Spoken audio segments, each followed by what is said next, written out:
అమ్మా నాకు జాబ్ వచ్చింది. సాలరీ ఏమో 10,000. జాబ్ తెచ్చుకున్నావు కానీ ఇప్పుడు నీకన్నా ఎక్కువ జాబ్ ఉన్నోని తీసుకురావాలి. నీకన్నా ఎక్కువ జాబ్ ఉన్నోని తీసుకురావాలంటే ఎక్కువ కట్నం ఇవ్వాలి. మాకంత స్తోమత లేదని తెలుసు కదా! అలా అంటావేంటమ్మా నేను కష్టపడి ఉద్యోగం తెచ్చుకుంటే?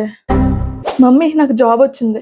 జాబ్ వచ్చిందా? ఎంత సాలరీ? సాలరీయా 30,000. జాబ్ తెచ్చుకున్నావు కానీ మా దగ్గర ఉన్నంత వరకు చెయ్యు. రేపొద్దున పెళ్ళయ్యాక మీ ఆయనకి ఇష్టం ఉంటే సరేలే. చెయ్యు. లేదంటే వద్దంటే లేదు. జాబ్ వదిలేయాలా?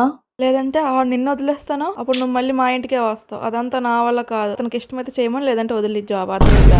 మమ్మీ నాకు జాబ్ వచ్చింది. అమ్మ బంగారు తల్లి, జాబ్ తెచ్చుకున్నావా? అప్పుడే అంత నాకు పెద్దనివైపోయావు. జాబ్ వచ్చింది కాబట్టి కట్నం తక్కువ ఇవ్వండి సరేనా? సరే అమ్మా, నువ్వు ఎలా అంటే అలా. ఓకేనా? మమ్మీ నాకు జాబ్ వచ్చింది. సాలరీ ₹1,00,000.